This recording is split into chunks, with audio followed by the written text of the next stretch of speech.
লেখাপড়া করে সে, গাড়ি ঘোড়া চড়ে সে। এই কথাগুলো কিন্তু আমরা অনেক আগে থেকেই, বিশেষ করে আমি শুনে আসছি ছোটোবেলা থেকে। তোমরা যারা ছোট, তোমাদেরকে বলবো তোমরা অবশ্যই টিচারদের কথা এবং গার্জেন যে অভিভাবক, বাবা মা, বড় ভাই বোন এবং যারা আছে সিনিয়র, তাদের কথা কিন্তু শুনবে। তোমরা মন দিয়ে লেখাপড়া করবে। লেখাপড়া করার পাশাপাশি যেটুকু সময় পাও হাতে, 1 ঘন্টা বা না হলেও আধা ঘন্টার সময় ড্রয়িংয়ে তোমরা ব্যয় করবে। এটা আমার রিকোয়েস্ট। তোমরা যদি ড্রয়িংয়ে আধা ঘন্টার সময়ও যদি দাও, মানে পুরোপুরিভাবে, তাহলে তোমরা কিন্তু ড্রয়িংটাতে অনেক উন্নতি করতে পারবে। আর শুধু ড্রয়িং নয়, ড্রয়িংয়ের পাশাপাশি হাতের লেখা এবং হাতের যে ব্যালেন্স, ফ্রি হ্যান্ডে যে কথাগুলো বারবার বলি, স্টেপ বাই স্টেপ কথাগুলো তোমাদের হয়তো মুখস্থ হয়ে গেছে। আমি বলার একটাই কারণ যে তোমরা যদি ফ্রি হ্যান্ডে করো, তাহলে সেটার কিন্তু মজাই আলাদা। নিজে একটা করা কোনো কাজ, আর অন্যকে বলে কয়ে করা সেটা একটা কাজ। যাই হোক, তো তোমরা এইভাবে ড্রয়িংকেও ভালোবেসো, তবে পড়াশোনার পর। পড়াশোনাটাকে প্রথম দিবে আগে প্রাধান্য, তারপরে আসবে তোমার ড্রয়িং, খেলাধুলা বা তোমার যে শখগুলো থাকে। তো এখন যে যুগ, সবাই অ্যাডভান্স ফাস্ট। প্রত্যেকটা বাচ্চারা তারা কিন্তু ড্রয়িংয়ে যারা একদম ভালো, তাদের কিন্তু রেজাল্টটাও কিন্তু ভালো আসে।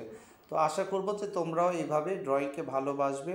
আর এই যে দেখো, রং লেখা আর্টের স্টুডেন্টরা তারা ফ্রাইডে এবং স্যাটারডে, এই দুটো দিন তারা ড্রয়িং করে আমার প্রতিষ্ঠানে। দেখো, তারা কিন্তু চেষ্টা করছে তাদের যে রঙের যে কালারগুলো কম্বিনেশন, আর ছোটোখাটো ভুলভ্রান্তি যেগুলো হচ্ছে সেগুলো আমি ধরে দিচ্ছি তাদেরকে। টিচার হিসেবে আমার যেটুকু কর্তব্য, আমি তাদেরকে গাইডলাইন দিয়ে সেইভাবে তাদেরকে আমি ড্রয়িংগুলো করানোর যে চেষ্টা, সেটা আমি করছি। তোমরা তো দেখতেই পাচ্ছ।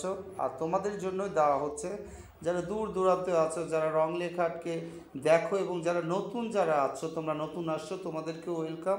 তোমরা দেখবে এটা কিন্তু একটা শিক্ষণীয় চ্যানেল। এখান থেকে তোমরা যদি কিছু শিখতে পারো, সেটা কিন্তু রং লেখা আর্টের। এই যে দেখো, আমি কিন্তু সিনারি কিন্তু সে এইভাবে ড্রয়িং করতে করতে সে কিন্তু প্রায় শেষের পথে নিয়ে আসলো। যে আউটলাইনগুলো দেওয়া বা চারিদিকে যে একটা বর্ডার দেওয়া, সেগুলো তোমরা দেখতেই পাবে। ধীরে ধীরে সেই কাজগুলো শেষ হবে, সম্পূর্ণ হবে।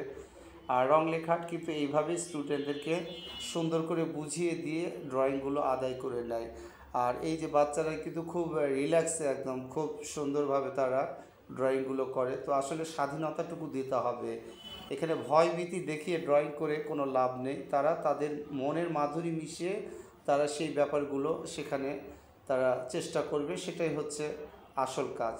তো এই যে আউটলাইনগুলো দিয়ে এইভাবে ধীরে ধীরে একটা সময় ড্রয়িংগুলো শেষ হয়ে যাবে। তোমাদেরকে বলছি যে এই ড্রয়িংগুলো দেখে তোমাদের কেমন লাগছে, সেই তোমাদের অনুভূতিগুলো তোমরা কিন্তু কমেন্টের মাধ্যমে, লাইক শেয়ার মাধ্যমে এইভাবে তোমরা কিন্তু রং লেখাটির কাছে পৌঁছে দিতে পারো।